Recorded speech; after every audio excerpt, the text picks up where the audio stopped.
Évidemment, j'ai le binôme Dupont-Ntama qui est quand même, c'est quand même c'est des personnages et des mecs.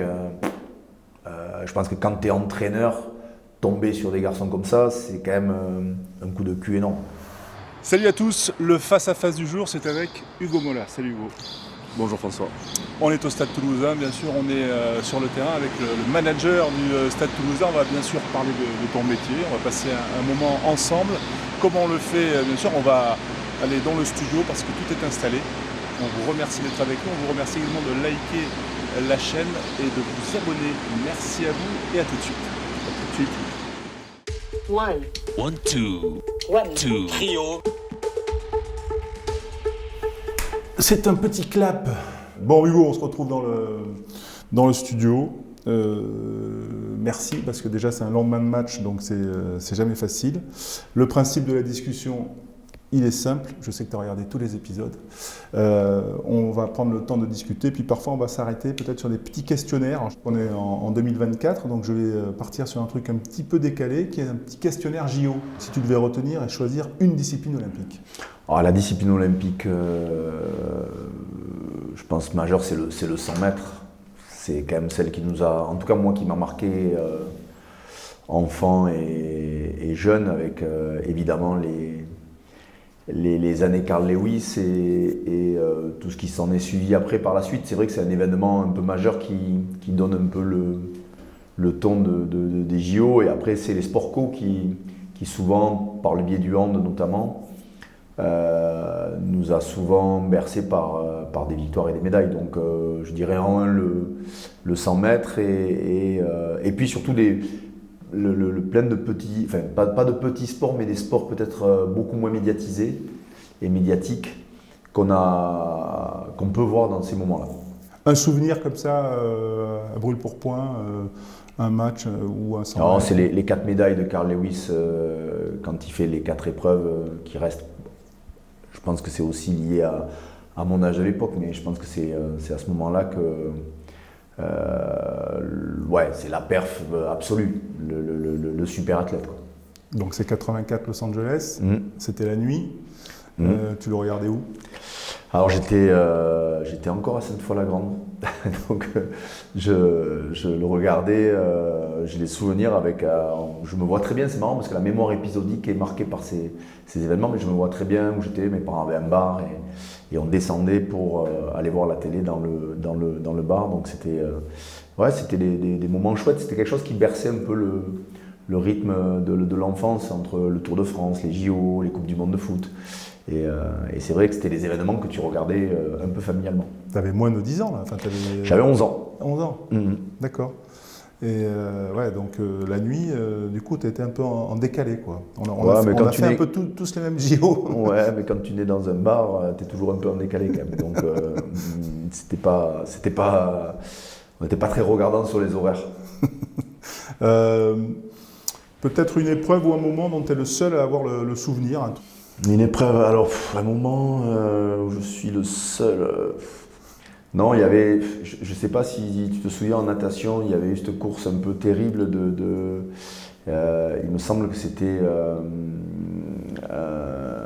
je me souviens plus du pays africain. Ah oui, Moussambani à Sydney, je crois. À Sydney, Ouais. et j'avais trouvé ça génial, pas par le côté un peu burlesque ou de marrant du fait que je trouvais la démarche géniale d'être le qualifié de ton pays, d'être en mesure de pouvoir faire les jeux et de te rendre compte que le niveau est tel que tu n'es pas invité. Mais ça m'avait marqué parce que ça montre aussi la place des jeux dans notre société, dans notre fonctionnement et dans l'inconscient des gens. Et que être capable de faire des JO, c'est quand même pas rien. Donc ça m'avait. Bon, je pense que c'est pas tout le monde l'avait vu, mais c'était quand même un moment assez particulier.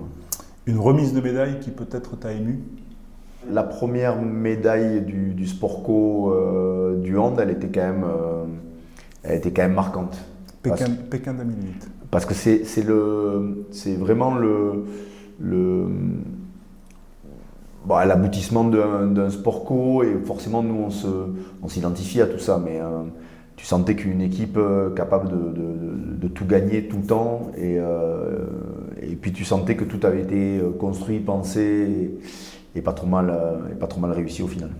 Ouais, 4 ans après Athènes, où ça s'était mal passé. Athènes compliqué, ouais, de mémoire. Ouais, et contre les Russes en quart, je crois. Et après, de 2008 à quasiment 10 ans après, il gagne tout. Ouais. Ça devient une machine, un peu comme le Stade Toulousain, on va y revenir. Un commentaire de télé ou un moment de commentateur peut-être qui t'a marqué? Il y avait les Stades 2 aussi de l'époque qui étaient quand même marqués par... comment s'appelait le commentateur du judo à Canal, Thierry Rey. Thierry Rey, c'était sur Canal, qui était quand même assez... qui était, quand Douillet gagne, assez incroyable ce commentaire à ce moment-là. Et c'était Pierre Fula après, c'était ça? Pierre Fula sur la 2. Sur la 2. Et c'est des commentaires qui étaient marquants. Mais Thierry Rey sur le... Bon, on sent que quand David Douillet gagne, c'est son pote qui gagne. Et je pense qu'il y a tout l'affect et la pression de la victoire et l'environnement. Mais c'est des trucs qui te marquent. Ça te marque. Pourquoi t'as pas choisi un autre sport que le rugby, toi? Moi, ça m'a un peu tombé dessus. Mon père, très tôt, m'y a mis, et puis j'étais plutôt branché foot. Donc j'ai plutôt dérivé vers le foot à Sainte-Foy-la-Grande, même si j'ai été très tôt inscrit à l'école de rugby, mais j'ai pas mordu. Et puis c'est en arrivant à Toulouse, avec un pote d'école, qui m'a amené essayer à Blagnac, et puis j'avais, je crois que c'était les années minimes, et puis un an après, je me retrouve au Stade Toulousain, un an et demi après, en habitant juste à 300 mètres d'ici. Donc ça me tombe dessus, et je me plais dans cet environnement. En fait, il y a autant ce qui se passe sur le terrain qu'en dehors, et je me plais là-dedans. Je me plais à tomber avec une génération où je m'épanouis, où je grandis, où voilà, c'est... Et puis ce sport, je sens qu'on peut rapidement s'y plaire par ses différences.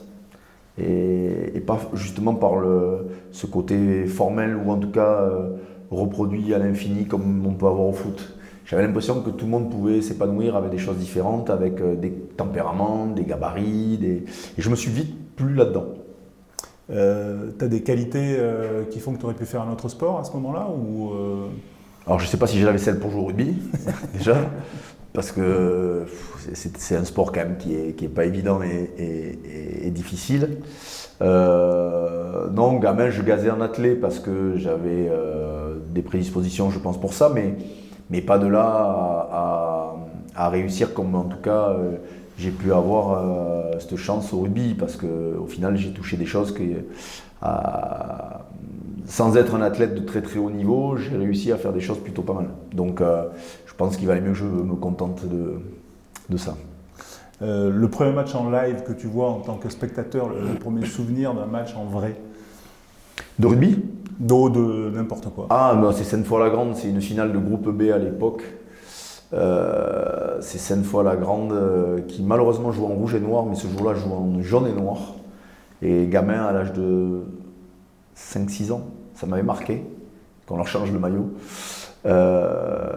C'est une finale à Montélimar et l'équipe adverse, je ne me souviens plus, mais c'était une équipe qui joue en rouge et noir. Mais ouais, c'est mon premier match en live.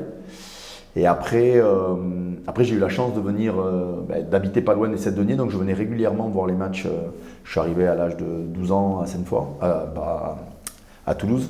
Et donc rapidement je suis venu, puisqu'on habitait pas loin, on venait régulièrement le dimanche après-midi voir les matchs du Stade Toulousain. Et c'est les années 85-86 qui sont des années plutôt marquantes en termes de rugby et de jeu. Et je pense que tout ça a bercé très certainement une forme je sais pas, tu as une approche de ce rugby-là qui fait que ce sport t'attire, parce qu'il est plutôt pas trop mal joué, et qu'avec le recul maintenant, je me rends compte que peut-être que je serais tombé ailleurs, je n'aurais peut-être pas aimé autant ce sport, mais c'est vrai que quand tu tombes dans les années 85-86, que tu vois le Stade Toulousain jouer, c'était quand même plutôt attirant.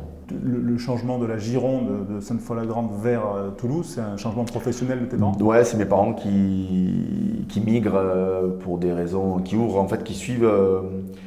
Mon papa travaillait dans une chaîne, et la chaîne a ouvert un bar-restaurant sur Toulouse, et je me retrouve ici avec ma frangine à l'âge de 12 ans. Et donc, ouais, on part de Sainte-Foy-la-Grande, on arrive dans une ville comme Toulouse, c'est pas simple, mais Toulouse, très rapidement, on vit au rythme des bars et des restaurants, donc une vie un peu différente peut-être, et donc on vit dehors, on vit un peu la nuit assez tôt, et donc du coup, très rapidement, voilà, je me sens bien ici. Tu te sens toulousain. Il y a un joueur enfin, tu vois, dont tu as ou tu aurais pu afficher le poster dans la chambre?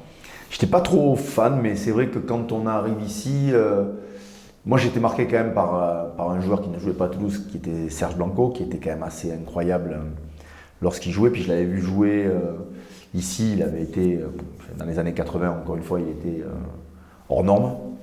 Et après ici, évidemment, on est bercé par les Codorniou, Charvet, très vite, très tôt. Et donc ces joueurs-là nous ont tous marqués. Et puis moi, j'ai eu la chance après de jouer avec eux fin des années 80, puisque j'ai joué assez tôt en première, et 90, 91, on les côtoyait. Donc c'est des joueurs qui sont assez incroyables, les Bonneval, Thierry Mazet, et c'est des joueurs avec qui j'ai eu la chance de jouer, alors que je venais les voir gamin. Ouais, ça fait toujours un petit quelque chose, ça, quand même. La première fois, tu t'en souviens, c'était quel match Je joue un match, ma première feuille de match, je crois que c'est un match contre Montauban. Et après, petit titulaire, j'ai fait un match à l'arrière contre Chalon-sur-Saône, ici. Et aux ailes, j'ai David Berty et Jean-Michel Rancoul. Donc, pas peu fier de jouer quand même avec deux monstres de... Toi, t'es arrière. Et moi, je joue à l'arrière à ce moment-là, ce match-là. Et les entraîneurs, c'est Jean-Claude Scrella, qui est encore au club avant de partir en équipe de France quelques années après. Et Pierre Villepreux vient de partir aussi. Donc, j'ai eu la chance de connaître ces grands coachs aussi qui m'ont très certainement donné une forme d'appétence à ce jeu et une forme de rugby qui, sincèrement, est vraiment différente. Parce que pour être parti ailleurs, je ne l'ai vécu qu'ici et je ne le retrouve qu'ici. Et on a du mal à l'exporter. Donc c'est bien qu'il y avait quelque chose de différent ici. Ouais. Mais à ce moment-là, t'es doué quand même. Enfin, toi, t'es un talentueux, non? Moi, ça me tombe vraiment dessus parce que je tombe dans des générations assez incroyables. Moi, je ne suis pas international junior au début. Je ne suis pas international scolaire à l'époque. Je le suis qu'en deuxième année. Mais je joue. En fait, j'arrive ici en cadet. Dès ma première année, on gaze et on fait 2 finales, dont une au Parc des Princes perdue au tir au but, assez traumatisante. Quelle année? C'est 90. D'accord. En relevé de rideau de Racing Agen. Exactement, une finale terrible. Terrible. Et je me retrouve à faire ces 2 finales. L'année d'après, je suis champion en Réchelle. L'année d'après, je gagne du bas noir avec l'équipe première. Et l'année d'après, on est champion avec l'équipe... Donc ça va hyper vite en fait. Mais je tombe dans une génération, je ne sais pas si je n'étais pas plus doué, mais je pense que je tombe dans un rugby qui me va bien, où on me fait très vite confiance. J'ai des coachs qui me font vite confiance et qui me permettent de grandir et de m'épanouir. Mais je joue au milieu de joueurs que je badais un peu et que je regardais un peu avec, que ce soit David Berty, Émile Ntamak, Michel Marfin. Ils ne sont pas beaucoup plus vieux que moi, mais ils ont 2-3 ans de plus que moi et je les regarde comme des soleils parce que je me dis, ces mecs-là, ils sont incroyables et je joue avec eux assez rapidement. Mais moi, je me sens un peu l'intrus de service parce que j'ai pas forcément toutes les qualités qu'ont les uns et les autres, mais je me retrouve là, je joue, on gagne, et puis ça nous paraît tellement normal, c'est ça qui est fou. Ça nous paraît tellement normal parce qu'on a gagné en cadet, on a gagné en junior, je gagne 2 titres en junior, on gagne du manoir en 92, enfin, et c'est fou parce qu'à cet âge-là, entre 18 et 20 ans, 21 ans, bah, tu as l'impression que c'est facile, quoi. Après, quand je suis parti, je me suis rendu compte que c'était plus compliqué que ça quand même. mais ouais, au début, j'ai vécu des saisons en junior au Stade Toulousain où je crois qu'on ne perdait pas un match. C'était peut-être un match. C'était incroyable. J'avais les catégories de jeunes ici, le nombre de joueurs qui ont joué à haut niveau et qui aujourd'hui se retrouvent un peu à droite à gauche, entraîneurs, coach. C'est assez incroyable parce qu'on a été bercé par ça et je pense que le terreau a été réellement mis par Robert Bru et Pierre Villepreux au départ. puis après tous les entraîneurs successifs, mais honnêtement, tu avais l'impression que tout le monde pouvait entraîner, tu avais l'impression que d'ailleurs tout le monde entraînait un peu les équipes de jeunes, les trucs, donc une forme de rugby et de vie de club assez simple, mais assez incroyable maintenant avec le recul. Et toi, tu as été éducateur à l'école de rugby Très vite. Moi, quand je suis en cadet, on passait, à l'époque, on passait ce fameux BAFA.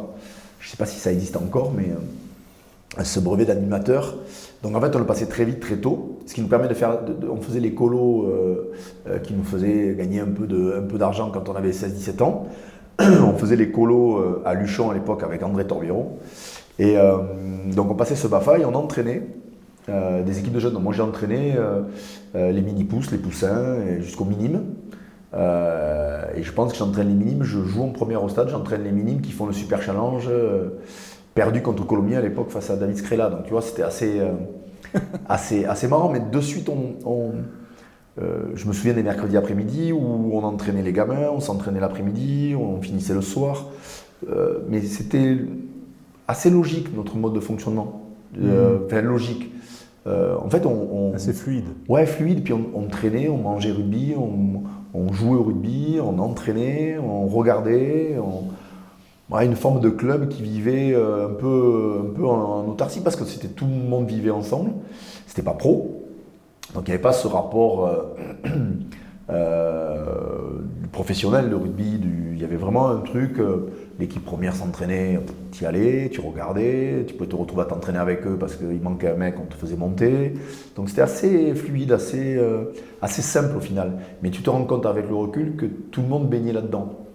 Et tout le monde baignait avec une forme de philosophie, tournée vers le jeu, peut-être un peu plus qu'ailleurs. Mais tu n'étais pas pro, comme le statut ne l'était pas, voilà, mais on y était tous les jours. Tu as envie quand même. Enfin, ouais, alors on a envie. Il faut savoir que le club connaît dans les années 90 un passage un peu compliqué sur le plan financier. Et, se retrouve quasiment en banqueroute. Et si à l'époque il y avait eu un organe de gestion comme on peut le connaître aujourd'hui, très certainement qu'on aurait été rétrogradé et peut-être même beaucoup plus parce que le club était en grande difficulté. Des personnes ont trouvé le moyen, alors après on pourrait les citer tous, mais un peu autour de René Mouscatel qui a repris un peu le club en main avec évidemment des personnes autour de lui. Et là, c'est ce qui amène en fait notre génération parce que le club n'a plus les moyens en tout cas de vivre parce que c'était pas des professionnels, mais il y avait quand même des défraiements et des émoluments à l'époque. On n'en vivait pas, mais on était tous étudiants. On avait le chèque de fin de match et quand on gagnait à domicile ou à l'extérieur, comme on gagnait quand même 80% de nos matchs, on pouvait considérer que c'était pas trop mal. Donc on vivait de ça, mais on était étudiants, on était tout le temps fourrés au stade et on s'entraînait tous les jours. Donc en fait, on a baigné là-dedans, mais sans s'en rendre compte, on était déjà plus ou moins des petits professionnels de rugby, mais on s'en rendait pas du tout compte. Ouais. Le fait d'avoir été éducateur, c'est ça qui met la petite graine pour devenir entraîneur ou... C'était un peu le deal ici, c'est-à-dire que dès que tu pouvais, moi très vite, très tôt, j'ai passé mes brevets d'État pour être le sport pour tous, le rugby, pas mal de choses qui m'intéressaient, ça me plaisait. Et surtout, moi j'avais quand même du mal à rester dans une classe, j'avais du mal à rester assis trop longtemps. Mon niveau de concentration était peut-être un peu délicat à l'époque et je me plaisais à être dehors, à entraîner, à être entraîné, je me plaisais à passer du temps. Donc cette opportunité de pouvoir le faire dans un environnement comme celui-ci était géniale. Donc oui, je ne sais pas si c'est une petite graine, mais j'ai toujours en fait entraîné, même quand j'étais joueur pro, ça m'intéressait d'aller voir comment fonctionnaient les uns les autres. J'allais entraîner les amateurs, j'ai été entraîner des jeunes. Et si demain je ne suis pas professionnel de ce métier-là, j'irai entraîner des gamins à côté de chez moi parce que ça m'a toujours plu, attiré et je suis à l'aise là-dedans. Donc je fais évidemment ça par passion, mais c'est pas mon métier. J'entraîne parce que j'entraîne parce que j'ai surtout été très bien entraîné gamin. Et j'ai eu un éducateur ou deux qui ont été incroyables et qui m'ont très certainement donné cette appétence-là. C'est qui? Daniel et Christian Saint-Amance. Daniel qui malheureusement nous a quittés, est décédé il y a quelques années maintenant. Et il a formé un nombre de joueurs devenus entraîneurs assez incroyable. Il nous a donné le goût de réfléchir au rugby, de réfléchir à ce jeu. Et, pourtant, c'était quand même un joueur, on va dire, c'était un talonneur, qui était un peu bouillonnant. Des années 80, mais notamment de ces années 85-86 où il jouait avec un gabarit. Je crois que des talonneurs de 80 kg ne devaient pas y en avoir. Oui, ça ne doit plus exister aujourd'hui, mais un tempérament de fou et un rapport au jeu et aux hommes assez incroyable. Moi, je vois aujourd'hui que toutes les nouvelles techniques de méditation, de sophrologie, de préparation, et nous on faisait ça déjà dans les années 80, dans les années 90, ils nous faisaient faire des trucs incroyables. Et cette approche qui pouvait prêter à sourire à notre époque, elle était avant-gardiste. Et puis dans le rugby, on avait une liberté, une autonomie, on faisait déjà des stats, alors qu'aujourd'hui, dans le grand royaume de la data, on se demande comment on faisait avant, mais on faisait déjà des stats. On avait plein de choses, on se notait, on s'auto-critiquait les uns les autres, on avait des retours de match. Enfin, c'était hyper innovant dans les années 90 avec peu de moyens. Et le mec avait déjà réfléchi à tout ça. Donc moi, il m'a beaucoup marqué. Et c'est très certainement grâce à lui et son frère Christian qu'on a pour beaucoup entraîné.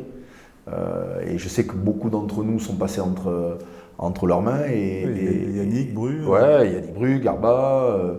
Alors d'autres ont pris d'autres chemins, mais on est beaucoup à entraîner chez les jeunes, dans d'autres pas forcément à haut niveau, parce qu'évidemment on retient ceux qui sont à haut niveau, mais pas que. Il y a plein qui sont dans des petits clubs à droite à gauche, qui sont encore à l'école de rugby, mais ces personnes-là ont très certainement mis chez nous une forme de passion assez incroyable pour continuer à entraîner et puis être fan de ça, quoi. Ça c'est sûr. Pierre Villepreux, quand même, juste sur ce qu'il a apporté et toi de ce que tu as retenu, peut-être une phrase ou Pierre, c'était ce rugby, une idée du rugby où l'autonomie, alors la fameuse intelligence situationnelle, mais tellement résumée et parfois même un peu moquée, mais cette capacité à jouer ensemble, à s'approprier une forme de rugby où les réflexes communs sont tellement travaillés à l'entraînement et tellement vécus en séance collective que tu as l'impression que c'est presque artistique, quoi. Et Pierre nous a marqué par ça. Et moi, je me souviens en 99, lors de la Coupe du Monde, il y avait le début des temps de jeu préétablis, il y avait le début des équipes qui jouaient avec des blocs, des systèmes, etc. Et je me souviens de Pierre un jour sur une séance, les trois quarts de l'époque, il y en avait quelques-uns qui entraînent aussi un peu encore aujourd'hui, mais qui voulaient absolument faire des lancements, les lancements sur mêlée, les lancements sur touche. Et je me souviens de Pierre jeter un ballon en disant « Mais allez, ne me faites pas chier avec vos lancements, faites ce que vous voulez ». Et lui, il voulait juste que ça joue de manière globale. Et ce mouvement général, qui est souvent targué, même moqué parfois, ce fameux mouvement général, c'était la base.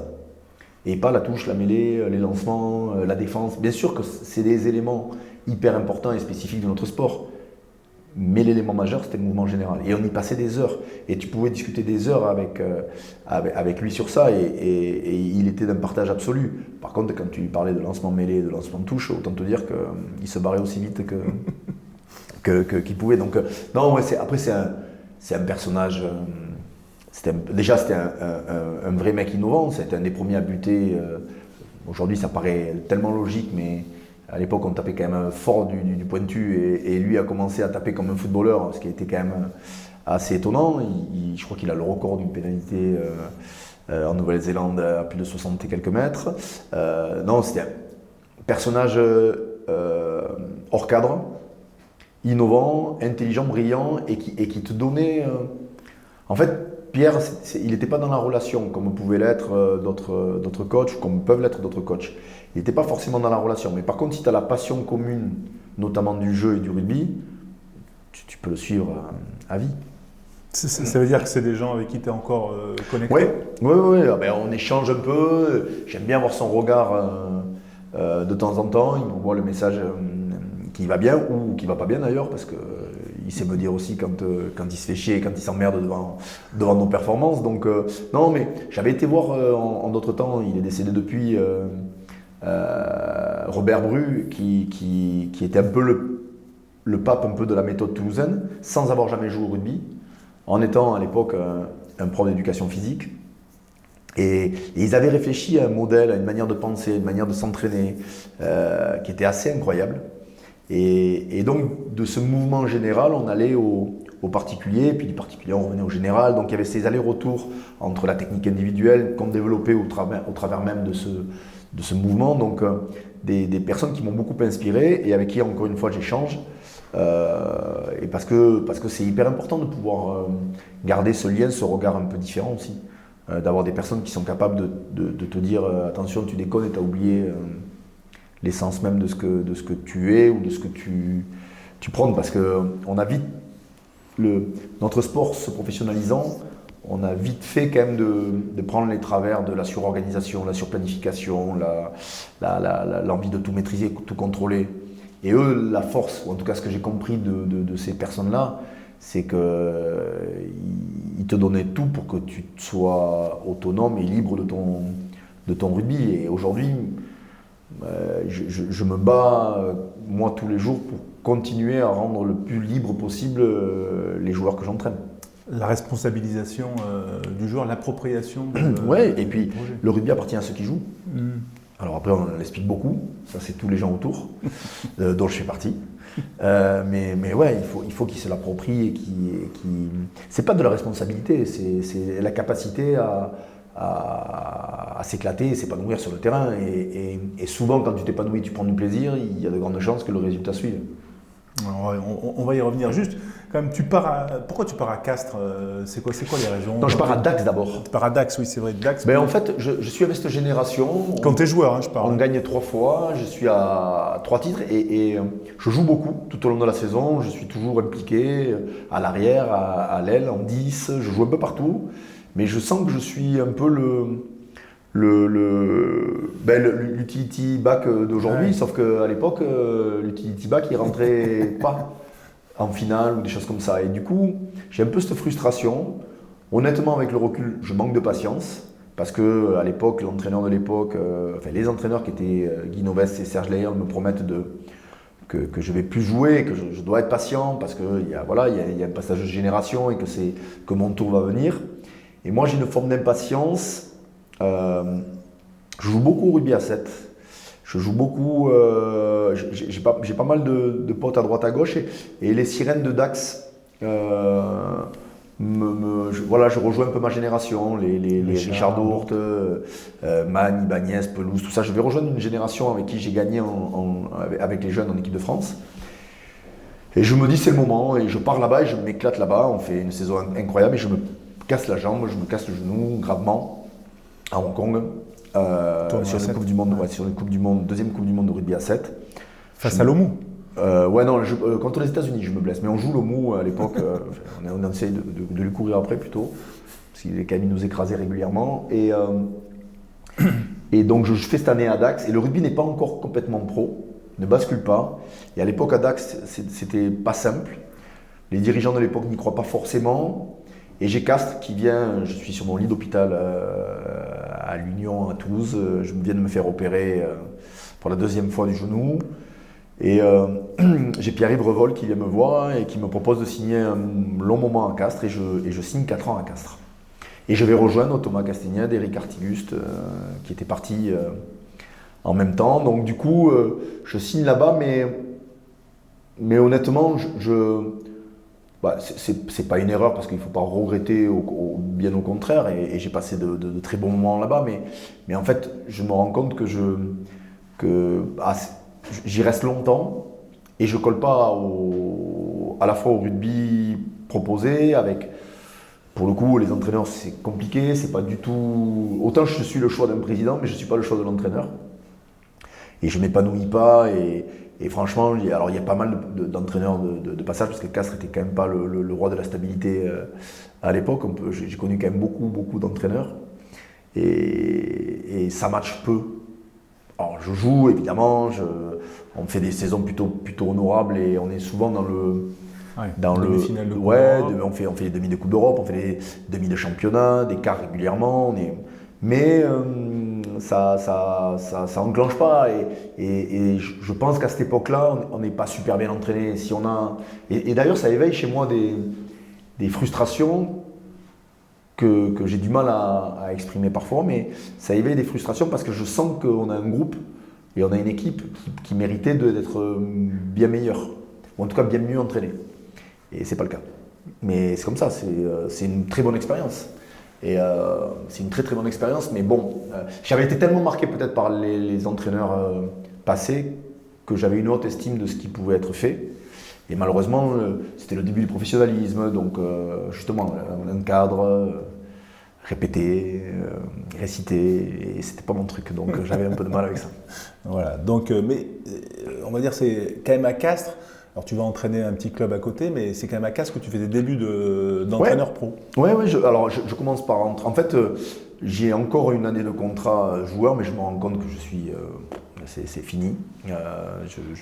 Honnêtement, j'avance plus, je suis pas très bon, et je prends conscience de ça. Et j'ai la chance de tomber sur un président, encore une fois, Pierre-Yves Revol, que je me dois de remercier, qui me dit tu devrais quand même réfléchir à entraîner parce que de ce que tu me dis et de ce que je te vois faire, c'est un truc. Mais moi, je voulais pas de suite entraîner les mecs avec qui j'avais joué. Donc je lui demande, moi, de finir les diplômes qui m'intéressaient. Donc je m'inscris à 2 diplômes, je finis mon brevet d'état 2e degré et je m'inscris à Limoges pour passer le CDES, donc au Centre d'économie, de droit et du sport, pour passer mon diplôme de manager général de club pro. Parce que je sens que j'ai besoin quand même de me nourrir de pas mal de choses, de comprendre et de structurer aussi ma pensée. Et du coup, j'entraîne les jeunes à Castres et Mazamet en cours de saison avec Mauricio Ricciardo. Et l'année d'après, je me retrouve à entraîner Castres sur une première saison très compliquée. Et on se maintient alors qu'on avait une équipe pour jouer autre chose que le maintien. Et je débute avec Laurent Seigne. Laurent se fait débarquer et je me retrouve en 2007 sur une année de Coupe du Monde à gérer un peu tout seul, mais sans en avoir ni les codes ni la compétence. Et en plus, vraiment pas le savoir nécessaire pour me retrouver là à 30, je sais pas, j'ai 34 ans, 33 ans, 34 ans et je suis. Ouais, je me noie, je me retrouve manager d'une équipe comme ça, avec des gros joueurs, et j'ai pas les codes, ou en tout cas pas le savoir-faire pour exister à ce moment-là. Donc je me retrouve à arrêter en cours de saison, et puis je me retrouve à signer à Brive pendant 4 ans. Où là, réellement, je pense que j'apprends mon métier. J'apprends ce métier qui est un métier pas simple, compliqué, voilà, mais passionnant. T'entraînes quand même à Castres, t'entraînes des joueurs avec qui tu as joué. Oui. Donc ça, c'est un problème. C'est dur. En tout cas, je pense que si tu entraînes des joueurs avec qui tu as joué, mais en étant un soutien technique ou un soutien, pas forcément un entraîneur numéro 1, mais le problème c'est que je me retrouve à être manager très vite, ou en tout cas entraîneur en chef très, très rapidement. Et en fait, le poids de la gestion humaine, la gestion des carrières, avec des mecs que tu connais par cœur, puisque tu as joué avec eux pour une grande majorité, c'est chaud. Donc là, et c'est pas simple. Parmi les joueurs c'est là où tu entraînes avec Kyrgios ou tu as joué avec Kyrgios? Non, j'ai joué avec lui et il m'a entraîné en fin de carrière, moi, mais il part en même temps. Enfin, moi, j'arrête en même temps qu'il parte avec Christian Gajan et Philippe Béraud. Et c'était. Après, lui aussi, il s'est retrouvé être entraîneur à l'époque d'une équipe avec qui il y avait des mecs avec qui il avait joué un peu. Je pense que c'est difficile quand même de démarrer comme ça, mais après c'est hyper formateur parce que rapidement tu vois qui est qui et comment ça fonctionne. Et bon, c'est pas toujours facile quand même. Ouais, donc tu apprends ce métier à Brive. Ouais. Qu'est-ce que tu apprends et tu arrives à appliquer ta méthode toulousaine parce que tu es quand même dans le court terme quand tu arrives comme ça, il faut soit sauver le club, soit le qualifier. Très souvent, j'arrive pour le coup à Brive avec un projet qui est costaud. Sauf qu'entre-temps, le sponsor majeur et propriétaire du club subit la crise de 2008, donc se retire. Entre-temps, il y a de nouveau des problèmes avec le manager en place, donc je me retrouve encore une fois un peu lancé un peu à pâture. Alors ce que j'apprends, je fais beaucoup de RH et de compta, parce que j'apprends à réduire une masse salariale, j'apprends à re-signer, à recruter, mais pas beaucoup parler de rugby au final. J'apprends tout le...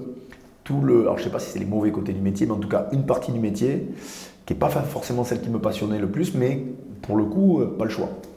Donc je me retrouve là-dedans. Mais par contre, c'est hyper formateur parce que tu es un peu seul contre tous et tu dois, pour le coup, t'organiser, recruter, les médias, toute la partie agent, contractuel, RH de ton staff. Puis les staffs commencent à se garnir, à devenir un peu pléthoriques. Tu t'entraînes plus à 2-3. Tu commences à avoir un spécialiste des avants, de la mêlée, de la touche. Tu commences à avoir l'entraîneur de la défense. Tu commences à avoir tu commences à te staffer dans ces années. C'est entre 2008 et 2010-12. Les staffs commencent à se garnir, donc il y a cette gestion-là, il y a la gestion médicale, il y a la gestion... J'étais un des premiers coachs à utiliser les GPS à l'époque, parce que j'avais une appétence pour essayer d'être innovant, mais je m'y suis noyé à un point que tu n'imagines même pas. Donc, voilà. Et à Brive, j'ai vraiment appris le job d'entraîneur et le job de manager, avec un conseil... de surveillance, de directoire, avec des parler à l'actionnaire, entre guillemets. Voilà, oui, mais vraiment, parler à un actionnaire, vendre un projet et défendre un projet, des résultats qui n'étaient pas toujours présents. Donc,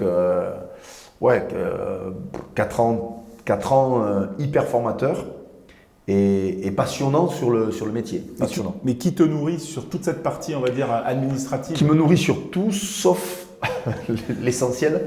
Mais pour gérer toute la partie, entre guillemets, business, les contrats, etc., la partie RH, il y a ce que tu apprends sur chemin faisant, mais sinon, est-ce que tu consultes des gens? Mais en fait, moi, le diplôme de Limoges m'a quand même beaucoup aidé sur ce plan-là, parce qu'on te met en éveil, on te forme. Évidemment, après, il faut aller chercher un peu plus que... Mais c'est vrai que quand tu passes d'une masse salariale, je ne vais pas te dire de bêtises à l'époque, mais je crois qu'on était à 7 millions, 7 millions et demi, il fallait la descendre à 5. Bon, le nombre de joueurs, pour jouer une saison, il le faut. Donc, il a fallu trouver des solutions, sortir des gens, sortir des joueurs, aller en chercher d'autres, faire des paris.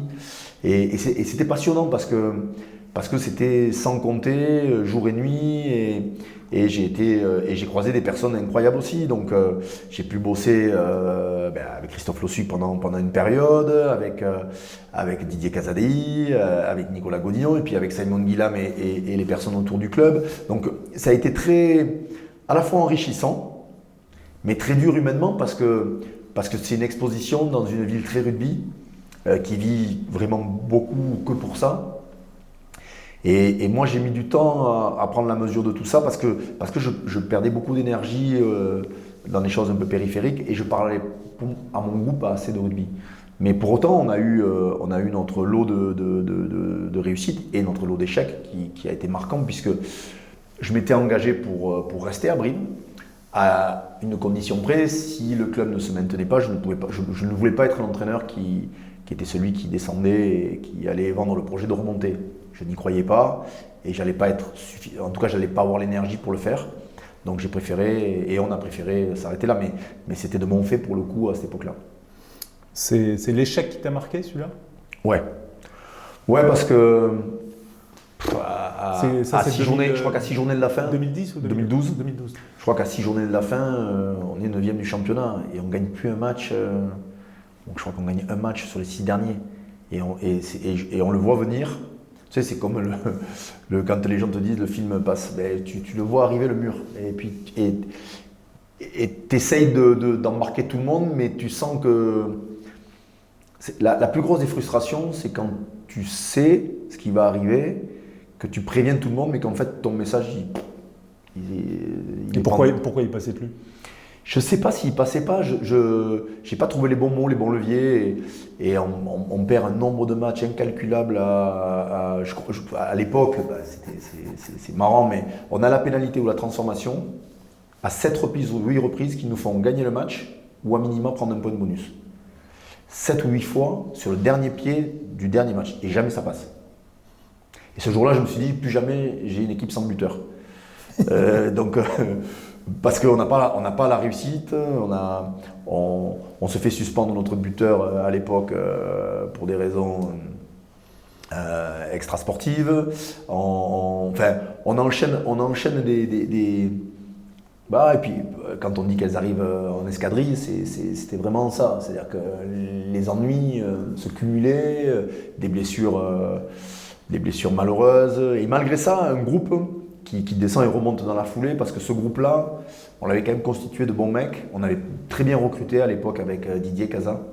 Avec Didier Casadei, on avait très très bien recruté. Et ce groupe remonte. Et avec Didier Casa et Nicolas Godignon, ils font 2-3 saisons assez incroyables, puisqu'après, ils regazent. Et donc, ce qui avait été mis en place fonctionnait. Dans cette première partie de coaching, là, c'est le truc dont tu es le plus fier?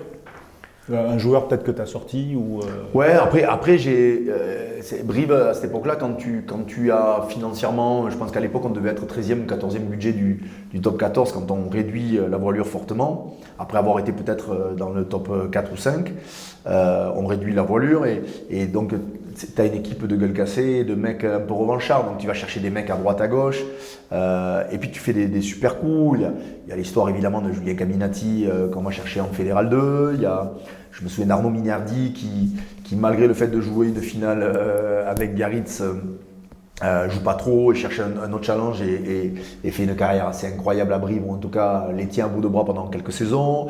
Il y a Arnaud Mella, puis après il y a des rencontres, j'ai des Ben Cohen, des Steve Thompson, des Ricky Flouté, des mecs assez incroyables que le club m'a permis de rencontrer par le recrutement et par ce qui avait été fait avant moi ou pendant.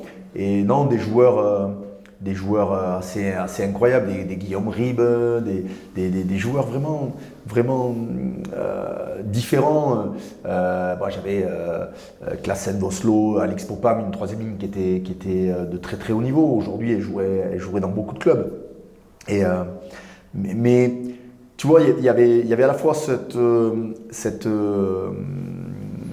une équipe qui était capable de faire des choses assez incroyables, notamment contre des bonnes équipes où on a fait des résultats. On a été gagné au Stade Français, on perd de peu ici à l'époque, en faisant des matchs vraiment incroyables. Puis à côté de ça, contre des équipes qui étaient censées être un peu plus de notre calibre, on avait du mal à imposer notre rugby. Et j'ai pas réussi, mon échec, c'est que j'ai pas réussi à donner une identité à cette équipe. Et ça, c'est un échec, de ne pas avoir une identité de jeu. Après, on s'accrochait. Comment on y arrive quand on arrive dans un environnement qu'on ne connaît pas forcément, dont on n'est pas c'est long. Imprégné comme là ici à Toulouse? Ouais, c'est long. Et puis je crois surtout qu'il y a une chose qui est vraie, c'est qu'il ne faut pas sous-estimer l'inconscient culturel du coin en termes de rugby. Et peut-être qu'à Brive, je l'ai pas, en tout cas pas suffisamment perçu ou tu t'es pas appuyé assez sur des anciens pour le... Ouais, alors je sais pas si c'est les anciens, parce que les anciens étaient plus là pour venir prendre que donner, mais j'ai pas réussi à trouver ma place de manière... Alors après, j'y ai fait 4 ans, hein, donc il y en a qui ont trouvé beaucoup moins leur place, honnêtement, j'ai pas trouvé la place qui était la mienne, ou en tout cas ce que je pouvais mettre en place. Donc ça a été délicat. Délicat, voilà. Donc là tu as un break à ce moment-là? En fait, j'ai des opportunités quasi immédiates après Brive, mais je suis rincé. J'arrive à 40 ans. Bon, je pense que c'est pas la crise, mais tu te poses quand même pas mal de questions. Et des questions familiales, de vie. Est-ce que moi je fais du rugby depuis l'âge de 15 ans? Est-ce que ça vaut le coup de continuer? Est-ce qu'il ne faut pas passer à autre chose? J'ai l'opportunité de faire la télé. C'est un peu comme ça qu'on s'est réellement rencontrés, même si on se connaissait d'avant. Mais j'ai l'opportunité de faire de la télé. Ça me plaît. le monde des médias, le rythme de vie un peu qui change, quelques week-ends à la maison. Donc je passe un petit moment où je refuse un ou deux trucs où je ne me sens pas l'énergie pour y aller.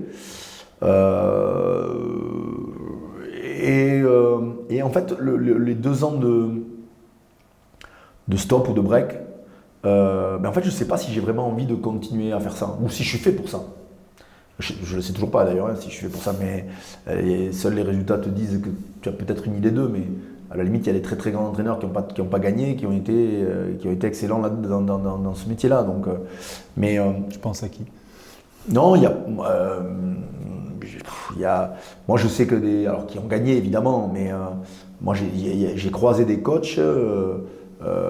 Moi si je prends des exemples plus facilement compréhensibles pour tout le monde, mais Patrick Arletas qui est un coach incroyable, n'a pas eu les résultats parce qu'il a fait des choix de carrière qui n'étaient pas aisés. Je pense qu'il va gagner, je l'espère, je lui souhaite qu'il gagnera, mais il y en a plein de très bons coachs. On parlait de Christophe Lossuc, pareil, il gagnera très certainement, mais c'est un super coach. Enfin, je veux dire, il y a plein de très bons coachs et on ne peut pas les juger qu'aux résultats immédiats. Après, Christophe est monté avec Mont-de-Marsan, a fait des saisons à Agen marquées. Tu vois, il y a plein de très bons coachs. Je pourrais t'en citer plein, mais c'est en tout cas de ceux qui me... souvent, on est vite identifié comme bon ou pas bon en fonction du résultat immédiat. Et malheureusement, il n'y a pas que ça. Bon, ce qui te fait rebasculer, en fait, tu changes de vie, tu te régénères, tu rebascules à Albi. Ouais, alors là, le truc improbable. En fait, l'histoire d'Albi, elle est... ma vie reprenant, cette nouvelle vie, ou en tout cas une vie autour de Toulouse, où je suis bien installé, j'ai une petite structure, société qui marche bien, j'ai la télé où franchement j'ai ce contact au rugby qui me plaît, je continue d'aller entraîner les gamins. Donc en fait, je me suis fait un rythme qui me va bien, et la condition pour que je rebascule, et tu es bien placé pour le savoir parce que tu fais partie des gens qui m'ont un peu convaincu de rebasculer, c'était de ne pas remettre en danger mon équilibre familial, quoi. Donc pas partir très loin. Et Albi vient se présenter à moi par un président un peu différent, Jean-Jacques Castanet à l'époque, et une personne qu'on connaissait en commun, Jean-Jacques Lobby, qui était sponsor avec la marque Blanco du club d'Albi. Et il me convainc de rebasculer. Et en fait, ce qui me plaît dans le projet d'Albi, c'est je prends la suite d'Henri Broncan, qui a quand même stabilisé un peu le club, et 2, j'ai une carte blanche, vraiment. On me dit, on me laisse, c'est pas les histoires de plein pouvoir, mais je sens que les gens sont prêts à me laisser faire comme j'ai envie d'entraîner et comme j'ai envie de faire. Et pour la première fois, j'ai la sensation d'aller dans un endroit où j'ai les mains, où j'ai pas un poids, j'ai pas le poids du passé, des anciens de ci, de là ou d'anciens joueurs avec qui j'avais joué. Tu vois, je me suis sorti un peu de tout ça. Tu es en Pro D2 aussi, tu es niveau en dessous. Un niveau en dessous avec la Pro D2, un rythme totalement différent que je connaissais pas. 4-5 matchs, un break, 4-5 matchs, un break, et qui était un rythme quand même assez intéressant. Parce que tu fonctionnes par bloc, parce que tu fonctionnes par pas mal de choses. Et Henri Broncan me fait un truc génial. C'est comme quoi des coachs, on parlait de coachs géniaux et qui n'ont peut-être pas eu les carrières méritées, mais je pense qu'Henri aurait entraîné n'importe quel gros club. Il me donne, je souhaite déjeuner avec lui avant de prendre Albi pour avoir son sentiment. Tu parles d'Henri, Pierre, le papa de Pierre-Henri. Ouais. Et il me sort un cahier où il y a toutes les caractéristiques de tous les joueurs. Et donc évidemment, j'arrive vraiment en fin de saison, en tout début de saison, et donc le recrutement est déjà pas mal, en tout cas le non-renouvellement de certains est déjà acté, et il me reste à aller chercher quelques joueurs et pas trop de moyens, donc en fédéral. On va chercher des mecs un peu pareils, toujours un peu revanchards, des profils un peu différents. Et Henri me montre son cahier et me dit voilà, tiens, tu lis ce que tu as envie de lire, tu prends ce que tu as envie d'apprendre, voilà lui, voilà ce que je pense de lui, voilà comment il fonctionne, etc. Et, franchement, il me donne une photographie de l'équipe incroyable. Mais mot pour mot, Une passation. mais un truc que je pense peu de coachs sont prêts à faire. Vraiment de la transmission pure et dure. Et ça m'a marqué parce que ce personnage, en plus, je pense qu'on est vraiment différents. C'est quelqu'un qui, voilà, un humaniste, un mec qui veut comprendre les gens, qui veut comprendre comment ça fonctionne, et un rugby, pour que ce soit de Roche en passant par Lombès en passant par Roche, etc. Et se retrouvant à Albi, à Agen, etc. Et vraiment, ce qu'il me donne là, ce jour-là, il me donne une source d'information incroyable. Et du coup, je dis oui à Jean-Jacques Castanet, et je me lance dans l'aventure d'Albi. Voilà, pour faire. Ça commence à être long d'ailleurs. Ouais, mais là, tu fais une très bonne saison. On finit par perdre contre Mont-de-Marsan et Christophe Lossuc en demi-finale.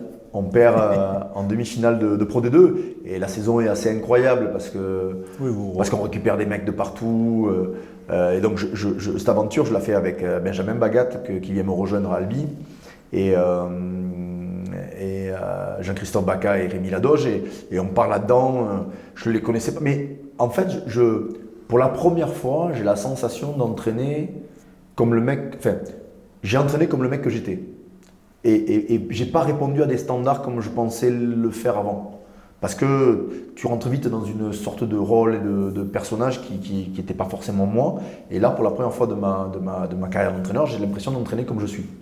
Ou en tout cas comme l'idée du rugby que j'aime. Donc du coup, je me sens assez à l'aise avec mes choix, mes idées, la manière dont on joue et tout le reste. Bon, on va faire un petit break avant de parler de Toulouse. Hugo, j'ai un petit questionnaire court que j'ai appelé questionnaire manager. Le meilleur manager, entraîneur en chef qui t'a marqué? Dans notre sport? Ou tout sport confondu? Bon, si c'est tout sport confondu, c'est Claude Onesta. Ouais. Sans aucun doute. Et après, dans mon sport, Christian Lanta m'a marqué par son approche assez particulière. Et Pierre Villepreux, évidemment, de manière un peu plus philosophique et profonde. Christian Lanta, c'était où? Je ne l'ai pas eu comme manager, mais j'ai suffisamment échangé. Je ne l'ai pas eu comme entraîneur, mais j'aurais aimé entraîner avec ce genre de personnes. Je pense que de commencer avec un gros manager, je pense que c'était aussi intéressant. Et, moi, je l'ai connu un peu avec Laurent Sen, mais qui rapidement, malheureusement, a pas pu continuer ses aventures, mais qui était un personnage assez incroyable, qui est toujours un personnage incroyable, mais comme ça, dans le rugby, je dirais ça. La plus forte personnalité avec qui tu as travaillé? Je pense que Pierre-Henri Broncan est un beau personnage, un beau caractère, un mec pour le coup différent. J'ai beaucoup apprécié aussi de bosser avec William Servat, évidemment, et le staff que j'ai aujourd'hui en termes de personnalité, que ce soit Clément Poitrenaud, Jean Bouillot, c'est des personnages quand même qui sont des mecs différents. Donc j'apprécie beaucoup de bosser avec eux parce qu'ils me nourrissent fort. Et joueurs, j'en aurais plein à te citer, mais évidemment j'ai le binôme Dupont-Ntama qui est quand même, c'est quand même des personnages et des mecs. Je pense que quand tu es entraîneur, tomber sur des garçons comme ça, c'est quand même un coup de cul énorme. Donc c'est quand même une chance de tomber sur des joueurs comme ça. Le jour où ça nous prend le fait de prendre un Jessin Colby aussi, qui je ne sais pas si j'entraînerai un jour un autre joueur comme ça, parce que pas en mémoire, ou en tout cas j'ai rarement vu de joueurs aussi doués avec un tel tempérament. Donc ouais, j'ai eu la chance ici d'entraîner des gros joueurs, mais après il y en a plein, il y a plein de joueurs qui m'ont marqué. Le meilleur technicien avec qui tu as travaillé? Forcément, si tu en cites un, les autres prennent ombrage, mais j'en ai plein. Honnêtement, Christophe Lossuc est un excellent technicien. Et un personnage aussi très particulier, mais un excellent technicien. Ouais, franchement, et aujourd'hui, je pense que Clément est en train de devenir un des tout meilleurs techniciens du rugby français. Clément Patronneau. Clément, c'est ton successeur? Je ne sais pas si le positionnement d'adjoint te permet de devenir après manager ou entraîneur en chef. Je pense que ça se fera naturellement. Parce que je pense qu'à un moment je serai, et ça commence d'ailleurs, un peu usé. Et puis surtout de pas se tromper, de ne pas faire le trop. Même si c'est dur, je pense que de quitter cet environnement-là quand tu es à l'endroit où je suis aujourd'hui. Clément fait partie de ceux qui pourraient, je pense sincèrement, prendre la suite du club ici, évidemment. Le meilleur meneur d'hommes que tu as vu, ou enfin que tu as côtoyé? Entraîneur. Christophe Dello. D'accord. La phrase, la devise d'un manager qui t'a marqué? C'est pas une phrase, c'est un jour, c'est une anecdote qui est à la fois marrante et avant de jouer contre le Munster en qualification de Coupe d'Europe, il faut qu'on gagne absolument avec Castres pour se qualifier en phase finale de Coupe d'Europe. Et on joue le Munster qui était déjà à l'époque redoutable et on les bat. Et on avait un entraîneur qui s'appelait Jeff Bertrand, entraîneur des 3/4, et qui avait pris la chanson des 10 commandements, qui nous avait foutu la chanson et qui a fredonné la chanson et qui a chanté ce sera à nous dès ce soir, ce sera à nous de le vouloir, et qui a chanté. Et à ce moment-là, je me dis, bon, le mec est complètement perché, complètement. Mais c'est génial parce qu'au final, dans la mémoire, ça nous a tous marqués. Et je nous vois encore dans le bus du moment du brief jusqu'au stade, chanter encore dans le bus et avoir cette chanson dans la tête. Et c'est un moment qui m'avait marqué parce que marrant, mais impactant. Et au final, pour faire quand même pas mal de briefs, tu te rends compte que c'est pas toujours facile, quoi, le côté de se renouveler, tout ça. Et je trouvais très courageux d'avoir osé faire ça. Et je me dis que faudra que je tente un jour la musique ou ce petit message subliminal. L'entraîneur en chef du rugby actuel que tu aimerais avoir dans ton staff comme adjoint? L'entraîneur Pierre Mignoni. Pourquoi? Parce que je trouve que déjà parce qu'on est différents. Donc ça ne sert à rien de se rajouter le même dans un staff. Donc je pense que la différence nourrit évidemment les choses. Mais ouais, Pierre il a un regard sur le rugby et une organisation et un côté stratégique qui me plaît et que j'ai pas forcément. Donc je trouve que ouais, c'est très. Et comment tu le sais ça, par exemple? Vous en discutez? Parce que je le regarde déjà beaucoup. J'observe ce qu'ils font. Et ouais, on a la chance à l'Académie des coachs qu'a créé Claude Onesta et Pierre Ventaille il y a quelques années. On a la chance de pouvoir se côtoyer 1 à 2 fois par an hors contexte. Et sa manière de penser m'intéresse. Donc, mais je pourrais être son adjoint. Toi, tu pourrais redescendre adjoint? Ah oui, sans nul doute. Ouais, moi, la partie technique me plaît. Donc, parfois, le côté management me court un peu. Donc, le côté technicien me plaît plus dans mon métier que le côté management et entraîneur en chef et tout ce que ça peut comporter. Donc, oui, évidemment, être l'adjoint d'un Laurent Travers ou d'un Pierre Mignoni, sans aucun souci. Il faut que ça fitte humainement. Ah oui, il faut que humainement tu puisses t'entendre. Mais après, je trouve qu'il y a plein de clubs qui bossent très bien. Aujourd'hui, le Stade Français bosse bien, Bordeaux bosse bien. On voit qu'il y a des clubs qui sont structurés, structurants. Il y a plein d'endroits où ça bosse bien. Et il y a je pense que le rugby français n'est pas assez reconnu. Quand je vois encore une fois le nombre de. Parfois, on va chercher des entraîneurs étrangers pour cette caution un peu morale qu'ils peuvent amener ou autre. Mais moi, je vois des entraîneurs de la défense dans beaucoup de clubs, à commencer par le mien, qui pourraient être à très très haut niveau. Donc, il y a plein d'entraîneurs, plein de clubs qui bossent bien. Et c'est pour ça que en dire un, c'est penser que les autres ne sont pas bons, alors que ce n'est pas le cas. Moi, quand je vois ce que fait aujourd'hui Franck Azema à Perpignan, c'est du bon boulot. Sébastien Piccheroni à Pau, c'est du très bon boulot avec des clubs qui se construisent, avec des philosophies marquées. On recommence à avoir dans le rugby français des identités qu'on avait perdues. Tout le monde jouait de la même manière, tout le monde faisait à peu près la même chose, les coachs étaient les mêmes, tout le monde parlait de la même manière. Et on sent qu'il y a des chapelles qui sont en train de se... Et ça, c'est chouette. C'est chouette qu'il y ait des philosophies de rugby et de jeu. Et pas forcément que des managers omnipotents, omniprésents. Et on sent bien qu'il y a des staffs, des mecs qui réfléchissent, pas des mecs qui s'exposent trop médiatiquement et qui font du bon boulot. Donc ça, c'est cool, c'est bien. C'est bien pour le rugby français. Le manager de notre sport avec qui tu aimerais travailler pendant une saison, qui est actif en ce moment. Actif. Qui sait avec qui je pourrais... actif, le manager dans le foot, il y en a quelques-uns quand même qui sont...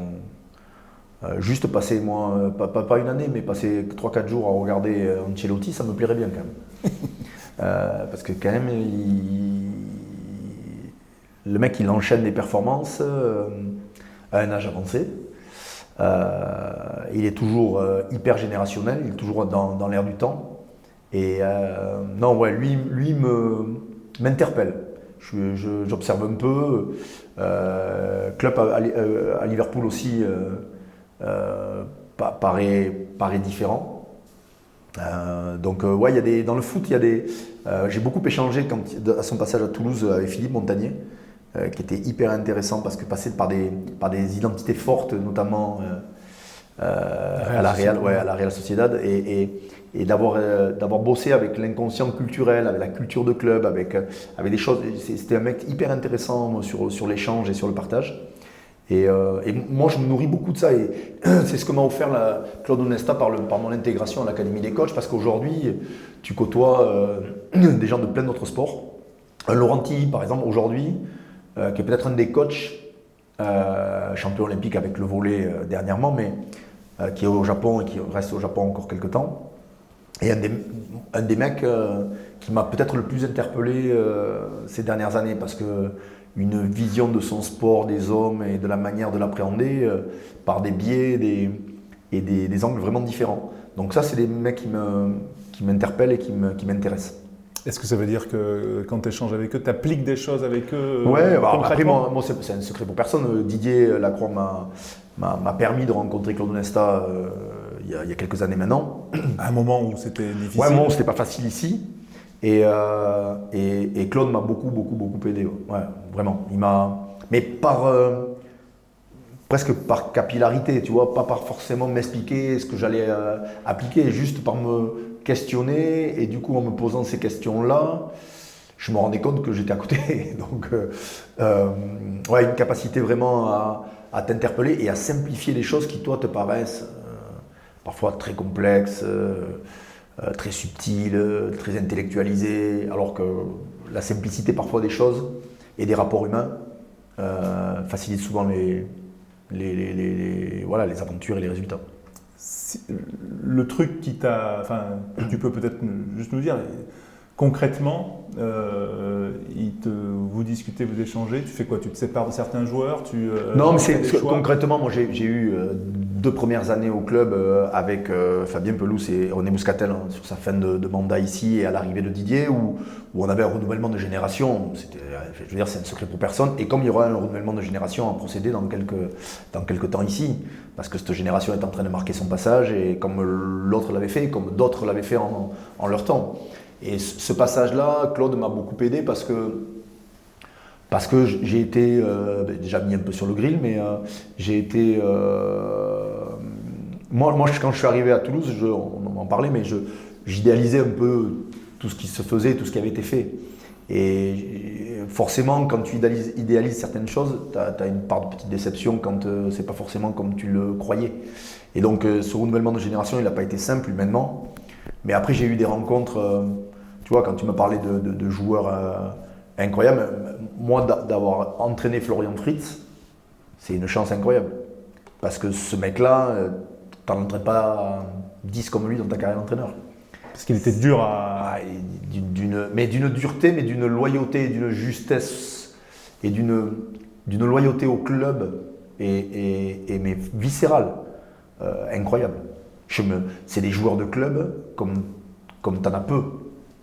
Mecs qui sont piqués par le club, comme Clément, Jean le sont de leur côté, et comme le sont de cette nouvelle génération aussi, les Romain Tamac, les Mathis Lebel, les Antoine Dupont, ils sont piqués par le club, ils sont vraiment le sang rouge et noir, c'est un truc de fou. Et ces mecs-là, les Greg Lambolé, Florian Fritz, étaient marqués par ce club, mais viscéralement, vraiment. Et donc, pour comprendre ça, l'accompagnement de Claude a été précieux, pour rien te cacher. Claude t'apporte des choses. Tu succèdes à Guy Noves. C'est comme si tu succédais à Ferguson à Manchester United. C'est un monument. T'es pas un peu dans tes petits souliers quand tu commences sur ça Déjà, j'ai la chance que Guy et René m'adoubent un peu. Pourquoi ils te choisissent toi en fait? Non, mais dans le sens qu'il y a beaucoup d'anciens Toulousains, et on l'a vu, qui entraînent, qui ont de la compétence.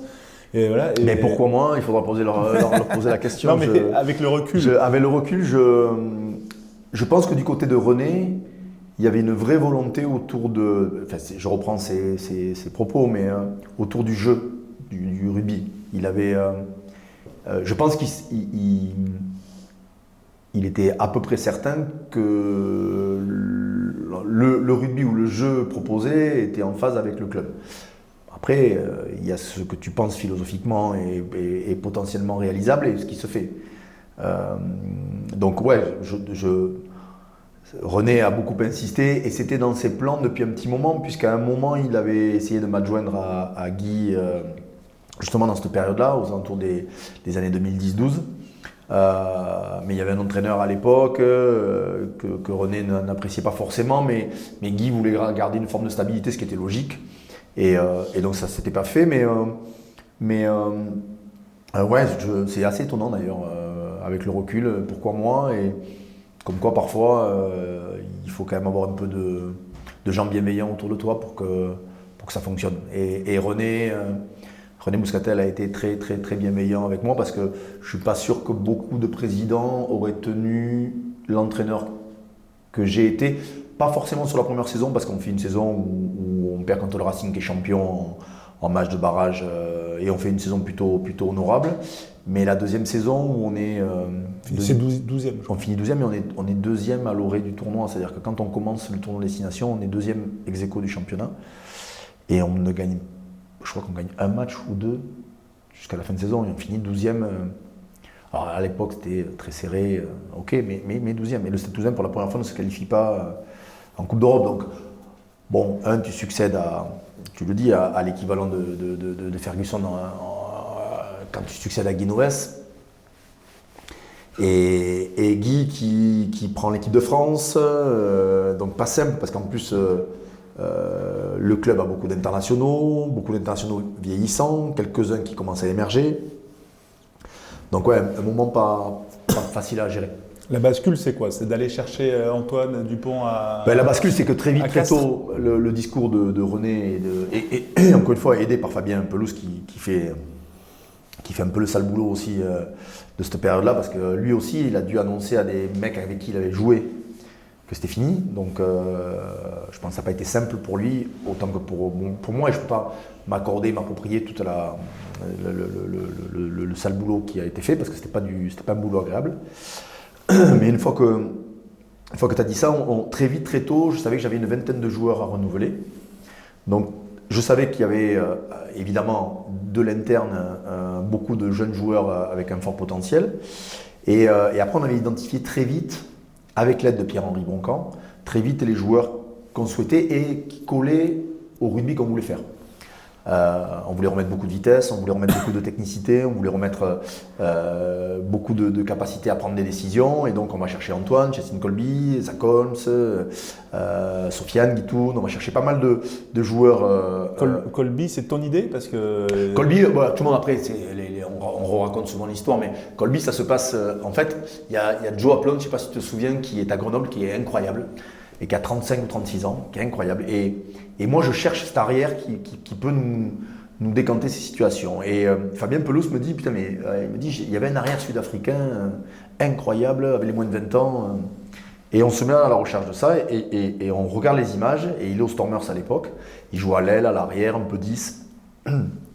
Et on regarde avec Pierre-Henri et je me dis, c'est ce mec, comment ce mec, ils le font pas plus jouer? Parce qu'en fait, il jouait régulièrement, mais pas boc, pas international, et je le contacte et on fait une visio.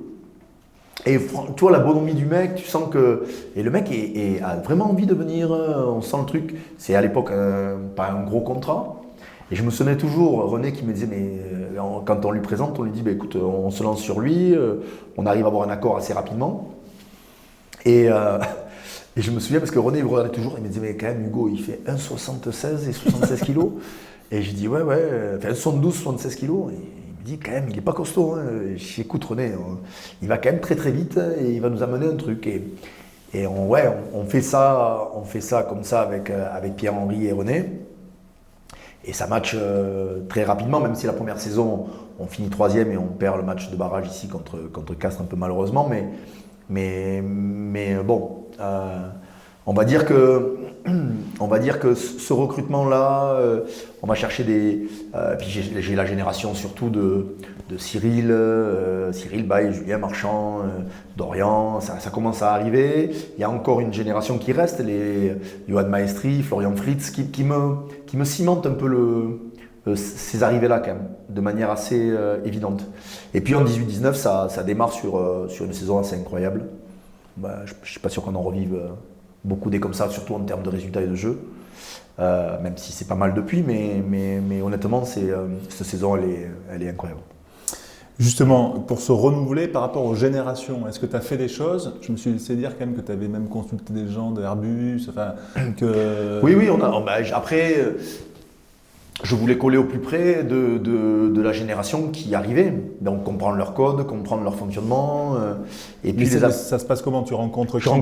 J'ai rencontré des gens chez Airbus, c'était la fameuse génération Z, qui maintenant s'appelle les Millennium, tu les appelles comme tu veux, c'était les gamins qui étaient nés après, au début c'était après 95, maintenant c'est ceux qui sont nés après 2000.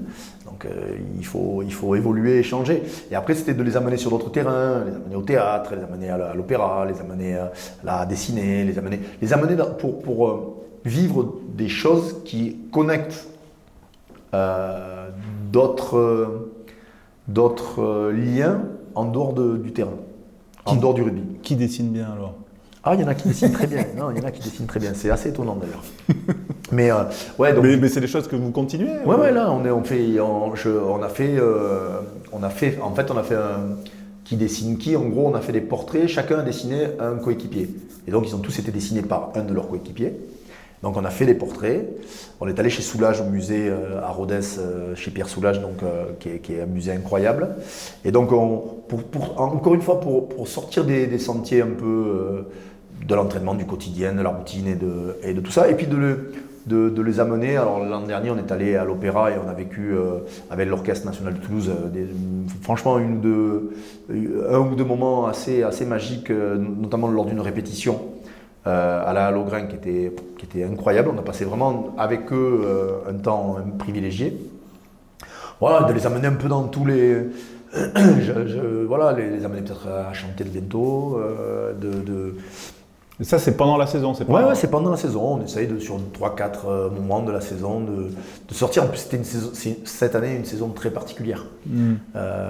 Coupe du Monde, on a utilisé 56 ou 57 joueurs, donc beaucoup. Et puis trouver le moyen de se resserrer, de malgré tout atteindre les objectifs élevés, avec un effectif qui à la fois joue beaucoup, mais qui est très séparé et dispersé à des moments de la saison. Donc, c'est pas simple, donc on essaie de se réunir par d'autres choses que le rugby. Et ça prend, enfin je veux dire, ça accroche, c'est parce que... Étonnamment, parfois ça fait flop, parfois tu tombes à côté, et parfois ça prend. La musique est quand même quelque chose qui unit et réunit assez facilement. Le dessin, c'est assez étonnant parce qu'ils se sont vraiment pris au jeu. Alors du dessin ultra enfantin de certains à d'autres qui ont vraiment...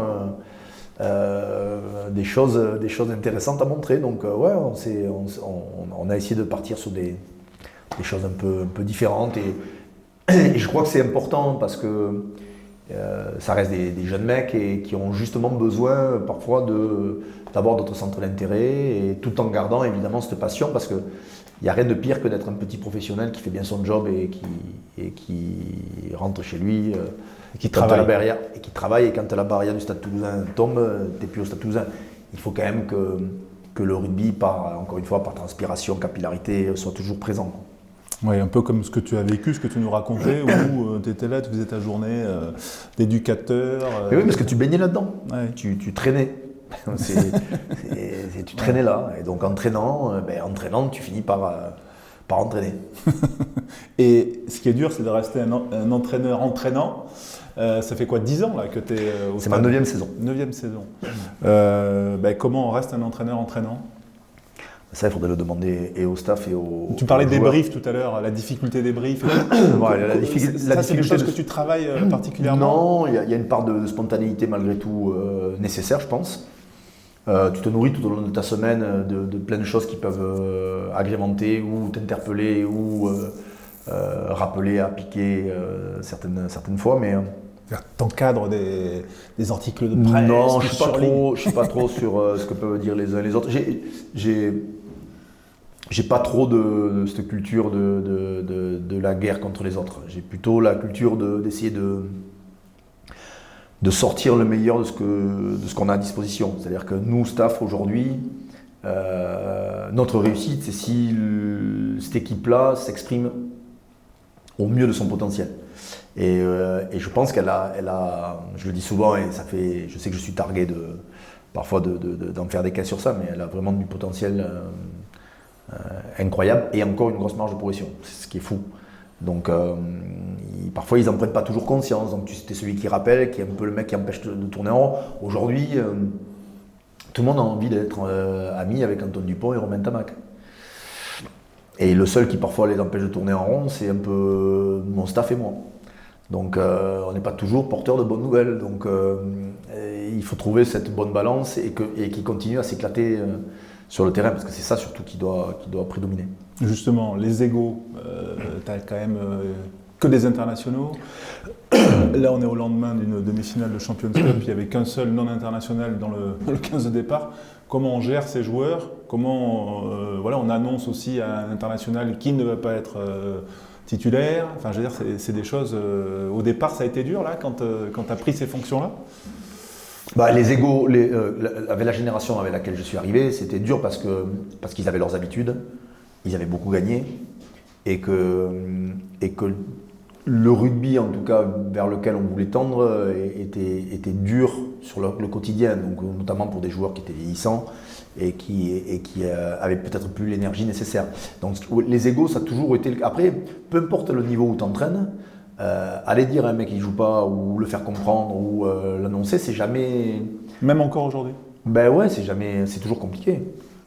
L'essentiel de ton job, c'est de gérer la frustration. Tu as 35-40 mecs qui s'entraînent fort toute la semaine pour en aligner que 15 et 8 sur le bord. Alors évidemment, quand tu en utilises 56, tout le monde a un peu son moment, mais tout le monde a envie de jouer les matchs qui comptent. Donc ça, c'est dur à gérer. Et honnêtement, c'est la face du job ou du métier qui est le plus dur. Parce que c'est jamais agréable et même quand il y a de manière très objective des choix qui sont faits stratégiquement ou sur les performances, etc., et qui se comprennent, qui coulent de source, tu vois que les mecs souffrent. Donc c'est pas agréable de faire souffrir indirectement les gens. Et particulièrement ceux que tu apprécies et pour qui tu as de l'affect, quoi. Parce que tu as de l'affect obligatoirement? Ouais. Moi je sais pas, je pense... J'essaie de me prémunir de ça. Parce que justement, j'entraîne pas avec mes potes, les joueurs ne sont pas... J'ai une proximité mais que je garde pour se protéger les uns et les autres. Mais évidemment que c'est une génération pour qui c'est comme mes gosses, quoi. C'est évident. Mais il y en a pour qui c'est dur. Tu vois, moi, il y a des garçons qui vont arrêter, ils m'ont marqué. Il y a des garçons qui partent, parfois. Ça me touche, ça m'affecte parce que je les ai depuis qu'ils ont 18-19 ans et j'ai fait d'une partie de leur vie, de sportifs de haut niveau, de joueurs de rugby au Stade Toulousain. Et donc il y a des moments, c'est dur de se séparer de certains, c'est dur de s'accrocher parfois avec certains, mais ça fait partie du rôle qui est le mien. Et des histoires aussi, on va dire, pittoresques, cocasses, c'est celle de Paul Coste quand même, que tu as vu. Pour le coup, je l'ai vu naître. Ouais. Pour le coup, je l'ai vu naître, puisque c'est peut-être même son parrain, je sais pas. je suis proche, évidemment, de son papa et sa maman, mais oui, c'est comme si c'était... voilà, tu as un rapport un peu filial, familial. Romain, c'est pareil, c'est des garçons que j'ai toujours vus, donc c'est pas simple. Et ce qui est assez fou d'ailleurs, c'est que c'est peut-être ceux-là avec lequel tu crées le plus de distance et tu mets le plus de distance. Parce que tu veux justement pas être pris à défaut de ta relation éventuelle avec les uns et les autres. Et d'ailleurs, eux se bordent autant que moi. Donc, se prévenir. Ça veut dire qu'aujourd'hui, tu as moins de relations avec Paul que. Enfin, je veux dire, En d'échange. tout cas, d'échange, de proximité, il y a une distance qui se crée naturellement, quoi. Mais j'ai peut-être aussi moins besoin avec lui ou d'autres, parce qu'ils sont quand même nombreux dans ce cas-là, mais j'entraîne beaucoup de fils de mes potes, quoi. Donc c'est pas simple, quoi. Que ce soit Alex, Rouma, que ce soit Romain, Théo, Ntama, que ce soit c'est quand même Paul. Enfin, c'est pas simple d'entraîner les fils de tes potes, quoi. Donc ça veut dire que parfois tu passes par le pote, le papa pour faire passer une info. C'est rare quand même, mais ça peut arriver que des petits messages passent quand même moins. Et parfois tu as le message aussi du papa qui peut te dire attention. Ouais.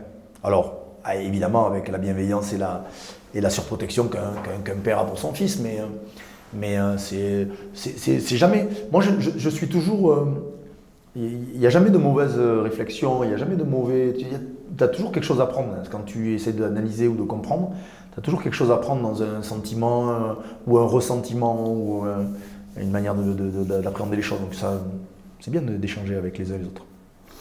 Tu es sur le bord du terrain, tu as connu les émotions sur le terrain. Sur le bord du terrain, c'est quoi par rapport à. Enfin, je veux dire, comment on les vit, ces émotions-là, et est-ce qu'elles sont aussi. Est-ce qu'elles sont aussi fortes?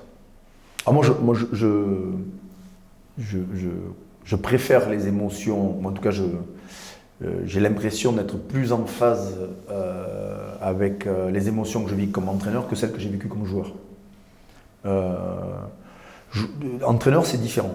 Et c'est quelque chose de. Comme tu as. Joueur, il y avait un côté spontané et peut-être un peu insouciant. Entraîneur, tu es tellement obligé de gérer pas mal de choses que quand ça marche, c'est évidemment des émotions assez fortes, quoi. Et puis tu embarques beaucoup de monde avec toi, ta famille, ton environnement. Joueur, il y a un côté un peu individualiste, quoi, qu'il n'y a pas forcément quand tu entraînes. La plus belle émotion, là c'est la prochaine. C'est la prochaine. C'est la prochaine. Non, il y en a. Le premier titre de 18-19, il est marquant parce que c'est l'aboutissement et l'accomplissement évidemment d'une saison, mais de 4 ans très dur. Mais les 4 ans du Stade Toulousain, plus ceux que j'avais vécu en back-office avant dans les clubs où j'étais. Donc, celui-là, et puis après, le premier titre européen aussi, parce qu'il marque quelque part une période, mais depuis il y en a eu d'autres, donc j'espère qu'il y en aura d'autres, surtout. Tu as toujours dit que tu n'avais pas de méthode. Tu es sûr que tu n'en as pas ou si tu en as une, est-ce que tu peux la définir en quelques mots? Non, mais je pense sincèrement que j'en ai pas. La méthode, en fait, c'est la suivante, en fait. C'est penser comment on sera demain, en fait. Parce que le jour où tu t'assois sur ta méthode, 1, tu as fini, 2, tu écris des livres, et 3, tu racontes l'histoire. Tu la vis plus. Donc c'est pour ça que je pense que je me défends d'en avoir une. Donc j'ai envie de celle d'après, de penser au rugby de demain et comment on va gagner demain. Et comment tu fais alors? Tu t'octroies des périodes où tu pas assez, ça, où tu t'arrêtes ou Pas assez, mais honnêtement, le fait, on accueille beaucoup de monde. Souvent des coachs de petits clubs, des coachs de gros clubs, d'autres sports, pour se nourrir. On a eu dernièrement des coachs de Narbonne, Béziers qui sont venus, des coachs du hand, du volley, du basket 3-3 olympique. Donc on essaie de se nourrir. les coachs de l'équipe d'Angleterre, de l'équipe d'Argentine, des équipes d'Écosse. On essaie de se nourrir par le fait que les gens viennent chez nous jugent un peu ou nous jaugent, qu'on explique ce qu'on fait, que parfois ils nous posent des questions, et puis comme nous on se questionne sur ce qu'ils font, mais coach, on bouge aussi pas mal, on essaye d'aller ailleurs même si le temps nous est un peu compté, donc voilà, on essaye de faire tout ça. T'as pas envie d'aller à l'étranger, toi? T'as pas envie de tenter un truc un peu... J'aimerais, je sais pas si c'est pas trop tard, mais j'aimerais tenter une aventure, en tout cas, enfin, évidemment en France, après être passé là où je suis, t'as pas forcément envie d'aller ailleurs. Donc si tu dois aller ailleurs, c'est évidemment à l'étranger. Quand t'as Antoine Dupont, quand t'as Romain Thomas qui te challenge, ils te font que Tout le temps. Tout le temps. Ils sont pas d'accord avec ce que tu leur dis? Mais tout le temps, ils sont... Alors, c'est pas d'accord, mais c'est... on est... Antoine, Romain et les autres, parce que oui. Les Thomas, les Julien, les Beato, en permanence, ils te nourrissent. Et si tu les nourris pas, comme c'est des gamins surdoués, ils s'ennuient très vite. Et dès qu'ils s'ennuient, là pour le coup, ils sont bien chiants à gérer. Donc, nous, on est sur des braises ardentes, quoi. On n'a pas le temps de se... Parce qu'eux, ils veulent être nourris, ils veulent penser au rugby de demain, ils veulent... on est déjà en train de réfléchir à ce qu'on voudrait faire l'an prochain, et eux, ils sont moteurs de ça. Donc, oui, c'est quand même une chance, mais par contre, c'est pas de tout repos, ça c'est clair. Dernière petite question, petit questionnaire. Est-ce que tu as un livre de chevet ou un livre ou quelque chose sur lequel tu t'appuies? Le petit traité des grandes vertus de Comte Sponville, c'est pas mal à lire, facile à lire et très sympa. Voilà, et ça, de temps en temps, je m'y replonge dedans. Et après, je lis un peu moins, parce qu'il me faut mettre des lunettes et ça me saoule de mettre des lunettes. Donc, mais si, je lis, c'est un chouette livre. Bon, il y a des choses que tu utilises? Il y a plein de choses que l'on peut retransposer, retranscrire. Hugo, je te remercie pour cette interview. Merci beaucoup à toi. C'était un grand moment et c'est toujours un plaisir de parler de sport et on pourrait encore continuer une heure, mais là j'ai plus de place sur ma carte. Ça sonne, ça bip rouge. Ça bip. Allez, ciao. Et bonne fin de saison. Merci beaucoup. Ciao. One, 1, 2, 2. Trio.